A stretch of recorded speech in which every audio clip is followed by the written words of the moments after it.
2월 18일 새벽 예배입니다. 오늘도 말씀을 듣고 깨닫는 은혜가 전하는 자와 듣는 자 모두에게 가득하기를 소망합니다. 오늘 함께 나눌 말씀은 누가복음 15장 11절부터 35절까지의 말씀인데요. 돌아온 탕자에 대한 비유의 말씀인데 26절부터 32절까지의 말씀만 제가 봉독하도록 하겠습니다. 26절부터 제가 읽겠습니다. 한 종을 불러 이 무슨 일인가 물은데 대답하되 당신의 동생이 돌아왔음에 당신의 아버지가 건강한 그를 다시 맞아 드리게 되므로 인하여 살찐 송아지를 잡았나이다 하니 그가 노하여 들어가고자 하지 아니하거늘 아버지가 나와서 권한대 아버지께서 대답하여 이르되 내가 여러 해 아버지를 섬겨 명을 어김이 없거늘 내게는 염소 새끼라도 주어 나와 내 벗으로 즐기게 하신 일이 없더니 아버지의 살림을 창녀들과 함께 삼켜버린 이 아들이 돌아오매 이를 위하여 살찐 송아지를 잡으셨나이다. 아버지가 이르되 예 너는 항상 나와 함께 있으니 내 것이 다 내 것이로되 이 내 동생은 죽었다가 살아났으며 내가 잃었다가 얻었기로 우리가 즐거워하고 기뻐하는 것이 마땅하다 하니라. 오늘 본문은 탕자의 비유라는 제목으로 널리 알려져 있는 본문입니다. 누가복음 15장에는 이 탕자의 비유를 포함한 3개의 비유의 이야기가 나오는데 동일한 키워드로 연결되어지는 내용들입니다. 바로 잃어버림 그리고 찾아짐이라는 키워드인데요. 성경에 보면 소제목들이 달려있죠. 이러한 키워드를 살려서 제목들이 붙어 있는데요. 잃은 양을 찾은 목자 비유, 잃은 드라크마를 찾은 여인 비유, 잃은 아들을 되찾은 아버지 비유라는 제목들이 달려 있습니다. 이 잃어버림과 찾아짐이라는 키워드를 생각하면서 먼저 배경에 대해서 잠시 먼저 생각해 보도록 하겠습니다. 예수님께서 이 비유를 하신 그 배경이 중요한데요. 어제 말씀을 통해서도 살펴보았습니다. 세리들과 죄인들이 예수님의 말씀을 듣고자 나아왔습니다. 아마도 세리와 죄인들의 무리들 중 한 사람의 집에 예수님께서 제자들과 함께 머무신 것 같습니다. 머무시면서 함께 식사를 하셨는데 그 음식을 나누는 그 모습을 보면서 바리새인과 서기관들이 수군대면서 조롱을 하죠. 이 사람이 죄인을 영접하고 음식을 같이 먹는다 하더라. 이러한 상황 속에서 예수님께서는 잃어버림과 찾아짐이라는 3개의 비유를 이야기를 하십니다. 여러분 이 사실이 무엇을 가리킬까요? 이 배경이 무엇을 우리에게 시사해 줄까요? 바리새인과 서기관들에게 세리와 죄인은 어떠한 사람이었냐 하면 가까이 하지 않고 멀리하는 자들이었습니다.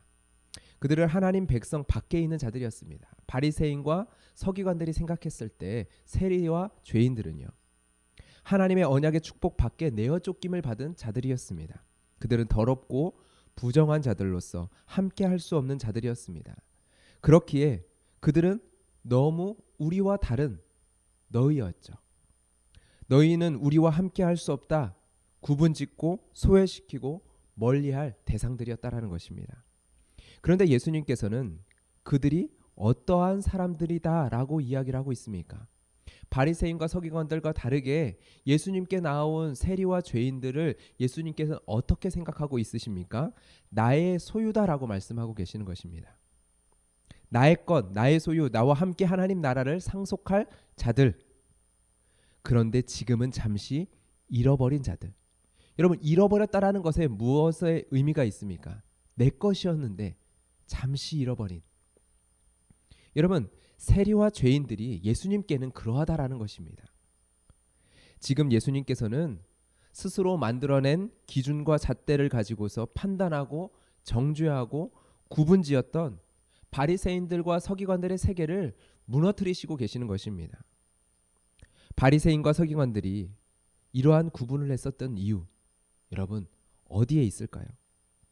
레위기의 말씀을 보면요, 내가 거룩하니 너희도 거룩하라라는 말씀이 언급되어 있습니다. 이 말씀에서 바로 바리새인들과 서기관들의 이러한 모습들이 출발했을 것입니다. 그런데 하나님의 말씀에서 출발했지만 그들은 하나님의 말씀 위에 있었던 것이 아니라 스스로 만들어낸 여러 전통들 위에 서 있었습니다. 왜 이러한 일들이 발생했을까요? 하나님이 가진 것에 동참하지 않고 하나님이 가진 것을 얻어내려고 했기 때문입니다. 이것이 오늘 말씀의 핵심입니다. 하나님이 가진 것에 동참하지 않고 하나님이 가진 것을 얻어내려고 하는 것. 이것이 바로 바리새인들의 모습이었습니다. 당시 유대인들의 모습이었습니다. 여러분, 동참하는 것과 얻어내는 것, 이것은 엄연히 다른 것입니다. 동참하는 것과 내가 만들어내는 것은 엄연히 다른 것이죠. 하나님이 거룩하니 너희도 거룩하라. 여러분, 명령과 많은 율법들은 너희가 거룩을 만들어 내라라는 것이 아니었습니다. 하나님은 율법을 말씀하시면서 거듭 나는 거룩한 여호와 하나님이다라는 말씀을 하시죠. 이스라엘 백성은 율법 준수라는 형태를 통해 하나님의 거룩하심에 참여해야 하는 자들이었습니다. 그런데 이러한 신앙을 왜곡시켜 버립니다. 얻어내는 신앙으로 바꾸어 버립니다. 하나님의 거룩하심에 참여하는 것이 아니라 내가 어떻게 하여 거룩함을 만들어내는 신앙으로 변질시켜 버립니다. 여러분, 자꾸만 신앙을 얻어내는 것으로 만들어 버릴 때, 생각하게 될 때 어떠한 일이 일어날까요? 비교와 차별과 정죄가 만들어집니다. 나는 이렇게 순종했고, 나는 이렇게 신앙생활을 하고 등등. 바리새인들은 어떻게 이야기했습니까? 한 주에 나는 2번 금식하고 채소와 소득의 11조를 철저히 하며 모든 율법과 전통을 지켰습니다. 나는 이를 통해 의를 얻어냈습니다. 나는 이를 통해 의를 얻어냈습니다. 나는 의로운 자입니다. 그렇기에 나는 저들 세리와 같지 않음을 감사합니다. 여러분, 이것이 바리새인들의 모습이었습니다. 신앙을 내가 얻어내어서 내가 소유하는 것으로 생각하게 될 때 이러한 형태의 잘못된 신앙의 모습들이 만들어집니다. 오늘 본문의 형의 모습을 한번 보세요.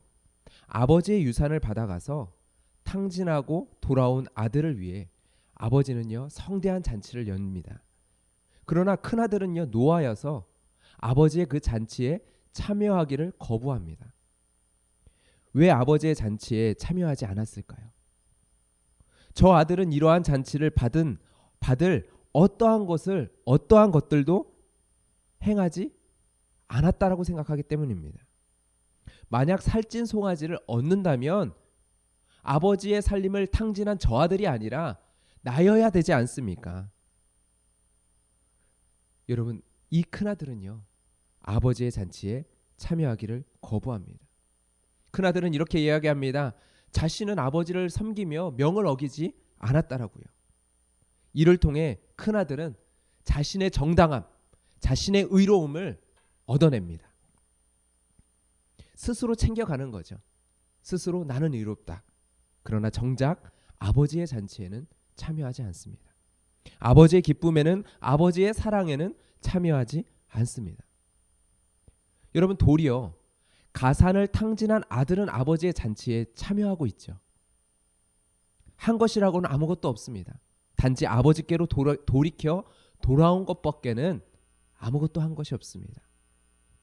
그러나 그가 생각했었던 자리는 어떠합니까? 아버지께로 돌아오면서 그가 생각했었던 그 자리는 아들의 자리도 아니었고요. 종의 자리도 아니었고요. 품삯을 받고 하루하루 살아갈 품꾼 하나였습니다. 그런데 아버지는 그를 보고 측은히 여겨서 달려 나오죠. 달려와 앉습니다. 그리고 아들에게 가장 좋은 옷을 입혀주고 손에 가락지를 끄우며 그를 아들의 자리에 다시금 앉혀놓습니다. 이 아들이 한 것은 아무것도 없습니다. 아버지의 손에 이끌려 아버지의 잔치에 참여했을 뿐입니다. 여러분, 신앙생활이라는 것은요, 얻어내기 위한 것이 아니라 참여하는 것입니다. 얻어내기 위한 것이 아니라 참여하는 것이 바로 신앙생활입니다. 하나님께서는 이스라엘 백성들에게 광야에서 만나를 내려서 먹이셨죠. 그리고 안식일 전날에는요, 이틀치의 분량의 만나를 거두게 하셨습니다. 안식일에 쉼을 누리라고요. 하나님이 주시고자 하는 안식에 참여하게 하기 위하여서 하나님께서는 안식일 전날 이틀치의 분량의 만나를 수확하게 하셨습니다. 안식일 전날은 이틀치의 분량의 만나를 그들 스스로가 거둬야 했습니다. 수고해야 하죠. 그러나 이틀치의 분량의 만나를 얻어내는 것에 목적이 있지 않죠. 하나님의 안식에 참여하는 것에 목적이 있었습니다. 여러분, 거룩도 마찬가지였습니다. 하나님의 온전함도요, 하나님의 생명도, 하나님의 능력도, 하나님의 사랑도 마찬가지입니다. 하나님께서 때를 따라 우리에게 공급하시는 만나, 응답, 우리의 간구의 응답. 여러분, 무엇이 목적인가요? 만나가 목적인가요? 응답이 목적인가요? 아니죠. 때에 맞게 필요를 공급해 주심을 우리가 만약 경험했다면 우리는 그 안에서 하나님의 사랑을 느끼게 되겠죠. 그러나 필요의 공급, 그 응답이 목적이 아니죠. 그 필요의 채워짐을 경험하는 것 자체가 하나님의 사랑이 아니죠. 하나님의 사랑을 느끼게 만드는 수단이고 도구일 뿐이죠. 여러분, 그 응답 자체는, 나의 필요가 채워지는 그 공급 자체는 하나님의 사랑 자체가 아닙니다. 채워주심과 응답의 목적은 하나님의 사랑에 우리가 참여케 하기 위한 것에 있다라는 것이죠. 여러분, 이해가 되십니까? 만약 우리가 참여함이 아니라 동참함이 아니라 채워주심, 응답을 목적으로 삼는다면 여러분 어떻게 될까요? 신앙을 얻어내기 위한 것으로 만들어 버린다면 어떻게 될까요? 예를 들어서 한번 예배를 한번 생각해 봤으면 좋겠는데요. 예배의 자리에 나아갈 때 무엇을 얻기 위하여 나아가십니까? 저번 주 예배는 얻을 게 하나도 없었는데 오늘 예배는 얻을 게 좀 있군. 여러분, 이렇게 생각하십니까? 바리새인들이 구분짓고 비판하고 옳고 그름을 나누고 너와 나를 나누었던 것처럼 우리는 예배 안에서 좋다 나쁘다를 나누고 비판하고 구분짓고 비교하게 되어집니다. 이러한 태도로 우리가 예배의 자리에 나가게 되면요, 뭔가 얻어내기 위해 예배의 자리에 나가게 되면요, 분명 예배를 생각할 때 두 가지의 측면이 있습니다. 한 가지의 측면은요, 공동체가 하나님께 온전한 예배를 하나님께 드리기 위한 측면입니다. 여기에는요, 어떻게 하면 하나님께서 받으시는 영적인 예배, 온전한 예배를 드릴 수 있는지 영적인 측면의 영역도 있고요, 또한 섬기는 이들의 기술적인 영역도 있습니다. 이 기술적인 영역이라는 부분에 있어서는 음악을 맡은 사람이라면 어떻게 더 조화로운 음악으로 하나님께 찬양할 수 있을지, 연주할 수 있을지 갈고 다듬어야 하는 그러한 영역이 있다라는 것입니다. 그런데 여러분, 예배를 생각할 때 이와 구분지어서 이러한 예배의 영역이 있지만 또 다른 측면을 구분지어서 생각해야 된다라는 것입니다. 예배는 얻어내기 위해서 드리는 것이 아니라 성부, 성자, 성령 하나님 안에 참여하는 것입니다. 하나님을 만나는 것이 예배다라고 말해도 좋습니다. 여기에는 어떤 다른 이유와 핑계도 들어갈 수 없습니다. 조명 때문에 마이크 소리가 좋지 않아서, 의자가 불편해서, 너무 추워서, 찬양 연주가 틀려서, 좋지 않아서, 여러분, 이것은 다른 영역의 이야기고요. 우리가 다 같이 함께 온전한 예배를 하나님 앞에 올려드리기 위해서 우리가 고민하고 함께 마음을 모아야 돼 영적이고 기술적인 영역의 측면이 있지만, 또 한쪽의 측면은요, 우리가 오늘 드리는 예배에서 하나님 안에 참여하는 것입니다. 만약 우리가 하나님 안에 참여하지 못했다면 여러분, 어떠한 핑계도 거기에는 될 수 없습니다. 왜일까요? 하나님은요, 오늘도 우리를 향하여 손을 내밀고 계시기 때문입니다. 하나님은 오늘도 우리를 향하여 말씀하시기 때문입니다. 우리를 오늘도 찾으시는 분이시며 오늘도 우리를 향하여 달려오시고 오늘도 우리를 끌어안으시고 오늘도 우리에게 입맞추고 계시는 분이시기 때문입니다. 아버지의 기쁨에 참여하지 못하는 큰 아들에게 아버지는 말씀합니다. 아버지가 이르되 예 너는 항상 나와 함께 있으니 내 것이 다 내 것이로되 왜 너는 얻지 못했다고 불평하니?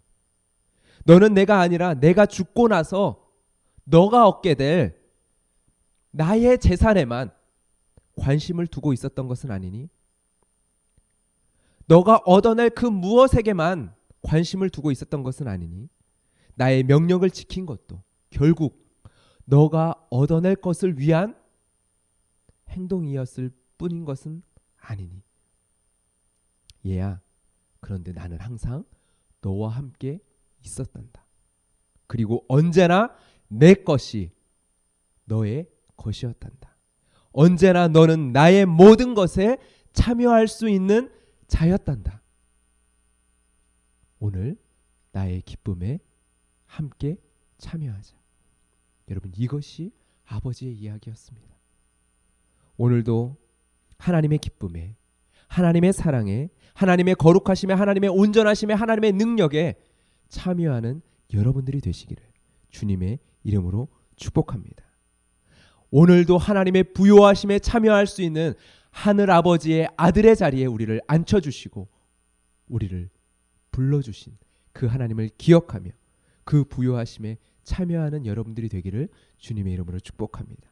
하나님과 우리의 사이를 한 걸음에 달려와 우리를 안으시고 우리가 입을 열어 말하기도 전에 우리에게 옷을 입혀주시고 우리에게 신을 씻겨주신 아버지 하나님, 그 하나님 앞에 이 시간 기도하며 나아갑시다.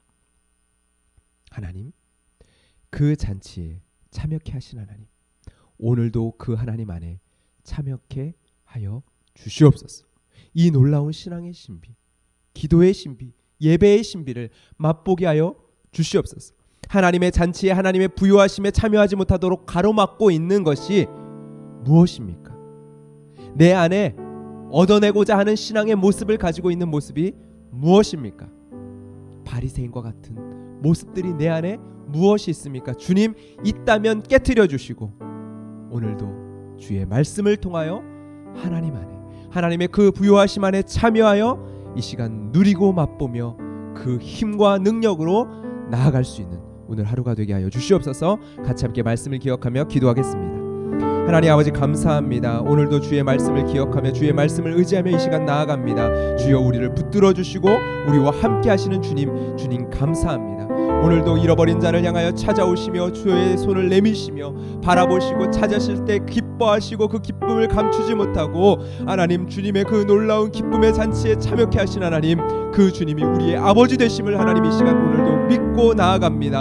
하나님, 이 시간 기도하며 나아갈 때 우리가 하나님 아버지 주님의 그 품 안에 잠기게 하여 주시고 그 품 안에 하나님 온전히 참여하여 하나님의 기쁨과 사랑과 능력과 승리 안에 온전히 거할 수 있도록 주님 축복하여 주시옵소서. 우리 안에 거짓된 신앙의 모습들이 있지 않습니까? 무엇인가 얻어내는 것이 신앙인 것처럼 우리의 삶 가운데 우리 안에 있는 모습들이 있지 않습니까? 예배의 자리에 나아갈 때, 우리가 주님 앞에 기도하며 나아갈 때, 우리의 삶을 살아갈 때 우리는 어떠한 신앙의 모습을 갖추며 살아가고 있습니까? 하나님 아버지, 깨닫게 하여 주시고 보게 하여 주시고 나의 신앙과 나의 삶이 하나님의 그 놀라운 우리에게 허락하여 주신 그 신앙의 신비 앞에 하나님 우리가 나아갈 수 있게 하여 주시옵소서.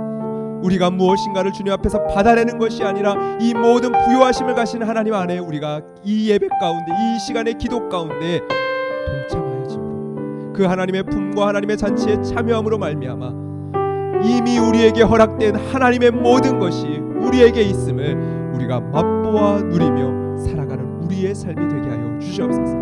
그리하여 우리의 신앙의 삶 가운데 비교하고 나누고 구분짓고 하나님 아버지 분리시켰던 나의 모든 것들, 비판했었던 모든 것들을 주님 허물어 주시고 오직 주님 안에서의 누림의 그 부요하심의 신앙의 자리로 우리가 나아갈 수 있도록 주님 축복하여 주시옵소서. 감사하며 예수 그리스도의 이름으로 기도드렸습니다. 아멘.